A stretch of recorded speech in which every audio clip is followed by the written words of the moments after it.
Good evening and thanks for joining us. I'm Bruce Frisco. It is Monday, the 16th of February. This is CTV News. Tonight, a shocking discovery. Investigators find the body of a woman in a garbage bin. Too much to ignore. A music legend threatens to fix Halifax potholes. And hooking a big one, embracing the season with a rod and reel. Live from our Maritime's News Center, this is CTV News. Here is Bruce Frisco.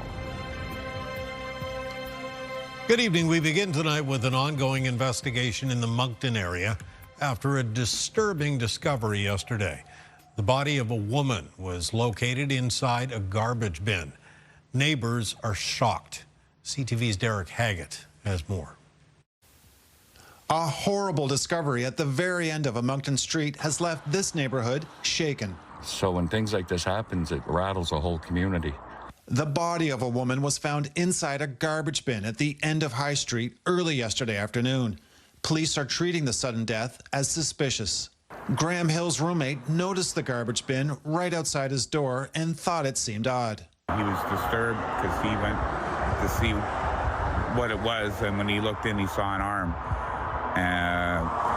He called 911 and ran in to get me because he wanted to talk to somebody. He didn't want to go through that on his own. It's getting crazy. Like, I mean, the town, the city, they have to do something, you know? It's between the drugs and violence, it's just getting out of hand. The RCMP also conducted an operation a few blocks away early this morning in connection with the suspicious death investigation. It's disturbing. We get a lot of homeless people around this area. So at the end of the road, we often get shopping carts and garbage that's been gone through, and that's what my roommate thought he had seen. New Brunswick's RCMP Major Crime Unit is investigating. Derek Haggett, CTV News, Moncton. The manhunt for an escaped prisoner in New Brunswick continues tonight. 35-year-old Todd John Lewis fled the Regional Correctional Center in Shediac on Friday, allegedly by jumping a fence. Lewis is 5'7", about 145 pounds. He's previously been charged with weapons offenses. Police say anyone who sees him, therefore, should not approach and instead call 911. Get the Maritime's top stories, breaking news alerts, and watch live. Download the CTV News app. No secret, all three Maritime provinces are carrying massive budget deficits. On the eve of a budget update, the situation in New Brunswick is said to be so dire, it's sparking concern for the future of jobs and government services. CTV's Laura Brown has more. 10 years ago. The Susan Holt government will unveil its third quarter financial results tomorrow, and they're more anticipated than usual, not in a good way. The opposition believes the deficit is over $1 billion, which has some very nervous. When they visit museums, what you're actually visiting is your history. It's the memories of the people that have come before us and who created this beautiful province that we call home, and those collective memories are at risk. She also doesn't feel the whole government has given people enough time. New Brunswickers have until Friday to submit their input. Other nonprofits are worried too. The Federation of Woodlawn Owners sent out an email asking members for their support when answering the survey. During an interview with CTV Atlantic anchor Todd Battis, former Premier Sean Graham warned what the whole government can't do is nothing. When we made cuts under our budget, we had to freeze salaries, but we also had to cut services. And if you recall, we tried to cut the ferry services that were being offered under the Department of Transportation, and everyone was up in arms at that time across New Brunswick. The actual budget will be tabled 1 month from tomorrow. Laura Brown, CTV News, Fredericton. A showdown appears to be looming over the old Halifax Forum. It has been a fixture in the north end of the city for more than a century, and despite a growing price tag, at least one group is urging the city to redevelop it.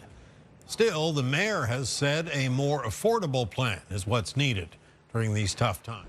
There is a way, if we let go of the Forum, that we leverage the value of that land to build a 2-pad or even a 3-pad elsewhere at a lower cost because it's new construction. And I got a ballpark estimate from a builder who builds these things yesterday that a 2-pad depending on the bells and whistles, would be between 40 and 45 million. There's over 400,000 people that visit this facility for non-ice related events every single year, be that graduations, flea markets, farmers markets, bingo. HRM budget discussions will resume at Council this week. A report from Prince Edward Island is looking at the issue of sexual misconduct by staff members at schools and how complaints are being handled. The report noted there were 40 separate reports or allegations between 2023 to 2025. While the review determined the problem is not rampant, it did flag some gaps in the system. A former substitute teacher pleaded guilty to 2 serious incidents at 2 different schools. The president of the province's Home and School Federation says it is important to catch those kinds of cases early. We really need robust frameworks to address not only adult-on-student harm, but student-on-student harm as well. Our system is not broken. Our system is working. Are there areas where we can improve? Absolutely. Croucher says a central tracking system for all of this will be in place by April. Firmly planted between winter and spring, pothole season seems to be in full swing once again. So much so it has even caught the attention of an iconic Canadian singer. CTV's Jonathan McGuinness has more. It takes some skillful driving to avoid some of the potholes around Halifax. Well, you have to keep your eyes open, lest you go into a hole. It's only mid-February. Crumbling roads are typically more of an issue in the spring. Mechanic Bill Hope says he's getting more calls earlier in the year. Flat tires are a big thing. Then you'll get bent control arms, broken struts, broken strut mounts. And you know things must be bad on the roads when Nova Scotia music legend Anne Murray takes to social media, offering to fix the city's pothole problems. In a Facebook message posted Sunday, Murray says, "I'm going to get some sand for my car so I can start filling the potholes in the streets of Halifax." Motorist Carolyn Mont sympathizes with road repair workers. I don't know enough about it to know how they can do anything right now with the snowplows coming by. Ice in the holes makes them bigger. It's really challenging. Some of those streets are scheduled for temporary repairs starting Tuesday. City crews will be filling holes on Roby, Agricola, Barrington and North Streets. Cold patching is a Band-Aid approach used until more permanent work can be done when the pavement is warmer. Jonathan McGuinness, CTV News, Halifax. Nova Scotia has lost one of its most committed activists. Eddie Carvery has died. You'll recall he spent decades protesting and promoting the plight of Africville. That dedication included a long vigil at the site of the former African Nova Scotian community. CTV's Stephanie Sikos looks back on a memorable life. We didn't have a choice. They made the decision for us. For more than 5 decades, Eddie Carvery fought by any means necessary to protect Africville. The historic black community where he was born and raised was bulldozed by the city of Halifax in the 1960s in the name of urban renewal. His protest for reparations began in 1970 and would last the rest of his life. I've got no intention on leaving Africville.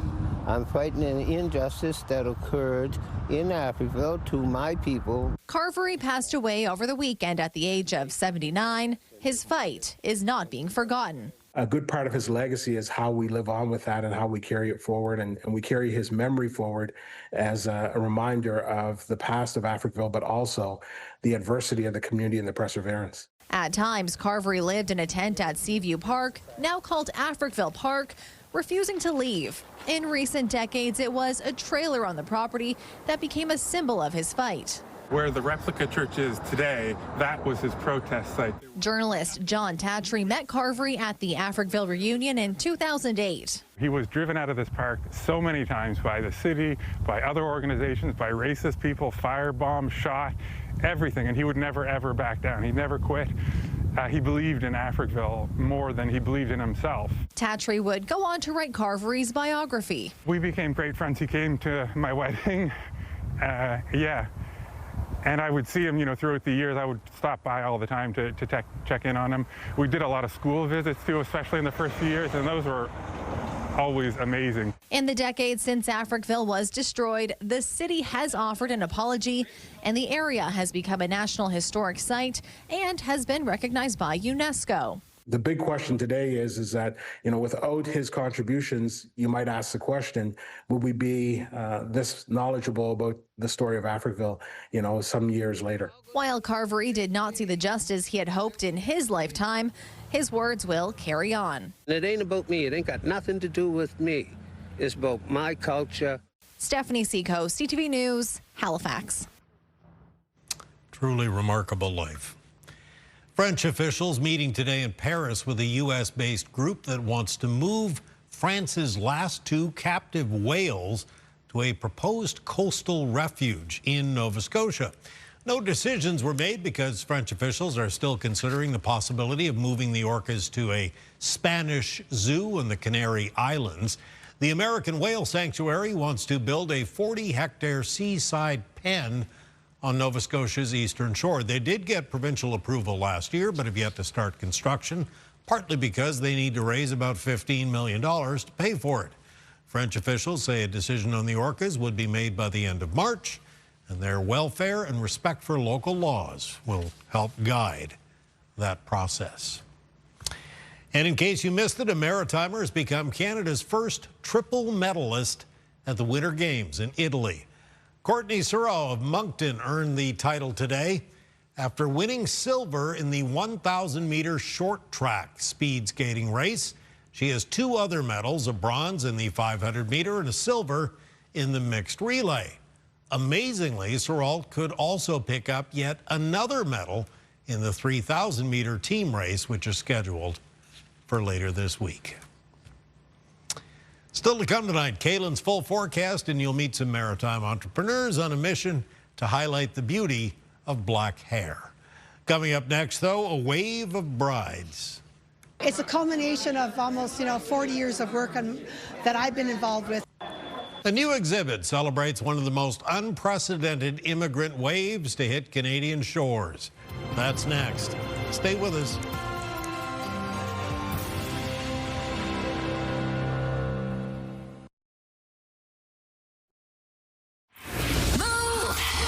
With Aaron and Peter. This is where you could be lounging when you win Password to Paradise to Beaches, Turks, and Caicos. Listen for your password starting 6 a.m. weekdays, and this could be your view.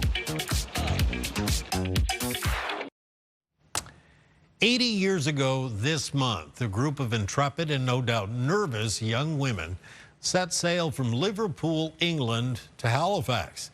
It marked the beginning of one of the most unprecedented immigrant waves to ever hit Canadian shores. CTV's Nick Moore takes us to a new exhibit honoring Canada's war brides.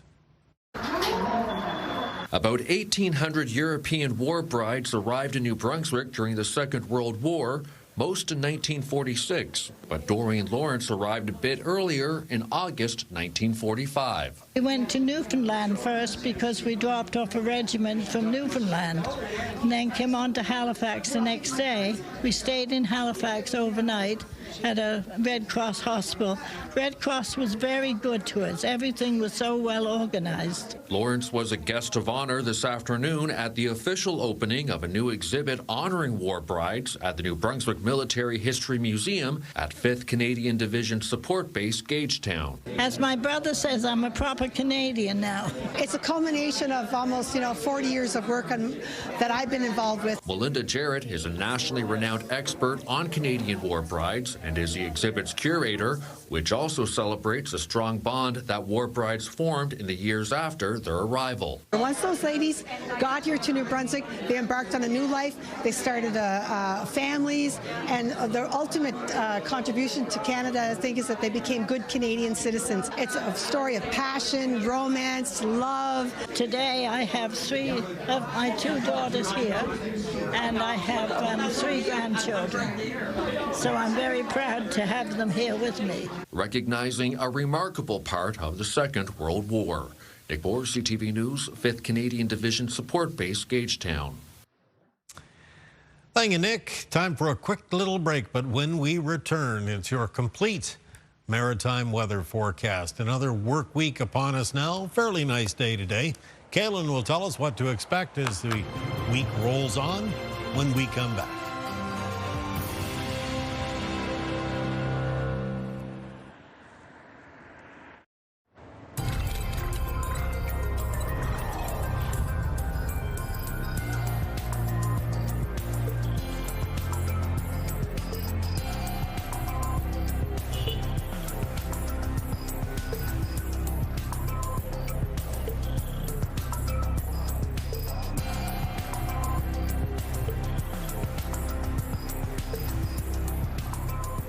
It is Monday evening, February the 16th today. It's a milestone birthday, you know, for my sister. Oh, really? Yeah, she doesn't like to say her age, and so I'll respect that. 50. Okay. 50. Anyway, you know, so a happy birthday to her. Yeah, absolutely. A very happy birthday to her. She shares a February birthday with myself. Oh, nice. Yeah, my birthday's coming up on the 23rd, Bruce. 23rd, all right. I'll be 45. All right. Taking a look at our weather systems map for tonight, despite the fact that we're underneath high pressure, there's a fair amount of cloud cover around the Maritimes, especially in eastern areas, New Brunswick, Prince Edward Island, and eastern areas of Nova Scotia. We're in between a couple of weather systems right now. There's nothing big immediately on our doorstep. So when we take a look at our timeline, the biggest thing here I have to show you is just that cloudiness around that's represented through the grays. You can see it does become a little bit more widespread for the start of the day for tomorrow. Through the day on Tuesday, a mix of sun and cloud expected through central and southern areas of New Brunswick, as well as in the west of Nova Scotia. Cloudier conditions still around Prince Edward Island, the east of Nova Scotia, and northern areas of New Brunswick, where there will be some flurries developing as we make our way through the afternoon. In fact, those flurries become a little bit more widespread for the Maritimes as we head through Tuesday evening, night, and into early Wednesday morning. You can see that area of flurries coming down across New Brunswick into PEI and parts of Nova Scotia, and there may be some accumulations of up to around a few centimeters. And winds in the forecast for tomorrow will be out of the northeast for Prince Edward Island and Nova Scotia, sustained 10 to 20 kilometers per hour, but in the afternoon becoming southeast for New Brunswick, and there they'll be sustained between 10 and 20 as well for most communities. Low temperatures tonight in a lot of cases will be falling several degrees below the freezing mark, with some into a range of around -10 to -13. Highs in the forecast for tomorrow in the north of New Brunswick between -2 and +1, and down through central and southern areas of New Brunswick for tomorrow, most of the high temperatures between -1 and 2 degrees.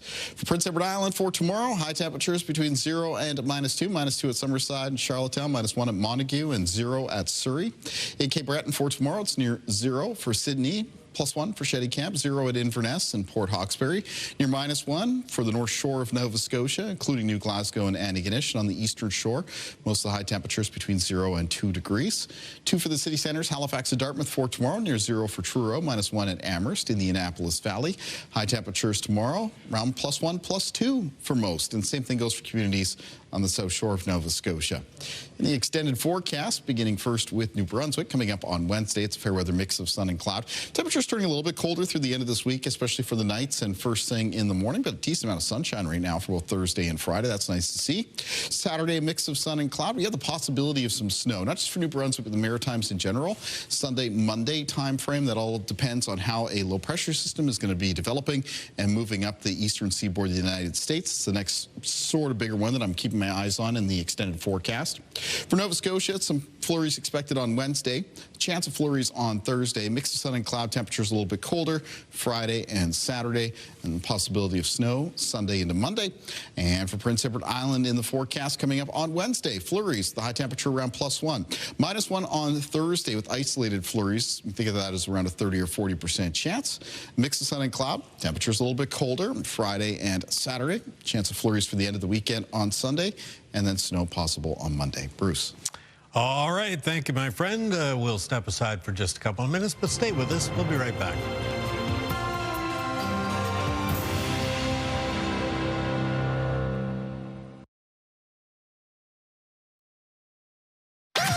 The #1 morning show in Halifax. Turk, Megan, and Amateur Alex. And home to the biggest artists.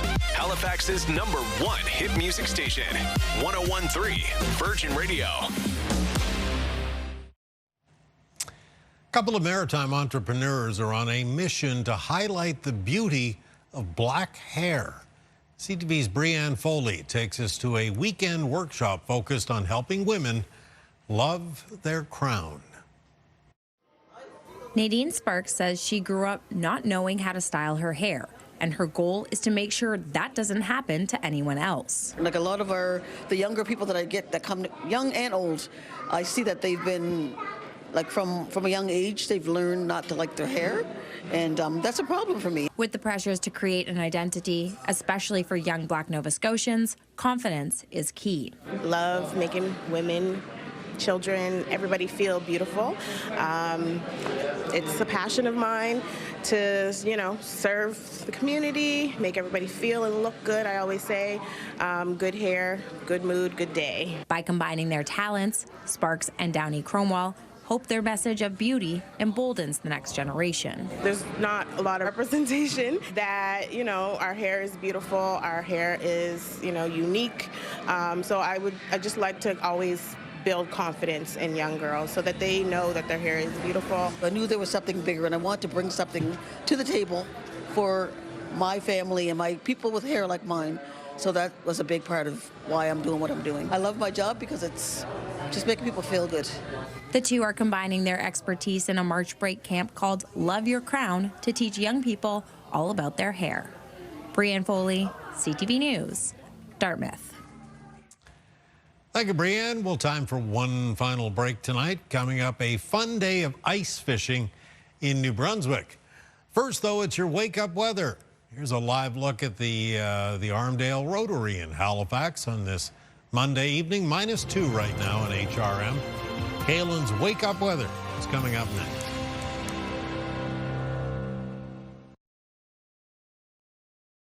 Okay, Tuesday morning, 17th day of February. Let's kick it off with the wake-up weather. And Kalen Mitchell, soon to be 45 later. Yeah, that's right. I don't know if that additional information was necessary, but hey, we seem to be talking about it at the time. Tomorrow morning around the Maritime, so we start off with some cloudy periods around the region. Temperatures, you can see, are going to be chilly as well. In most cases, several degrees below the freezing mark. The afternoon, the high temperatures really not too bad for mid-February. In a lot of cases, they will range from a few degrees below to a few degrees above the freezing mark. Mix of sun and cloud. There will be some flurries developing in northern New Brunswick. Bruce. Okay, thank you, Caitlin. Well, a Family Day festivities kicked off a day early in St. John this year. It happened over the weekend, in fact.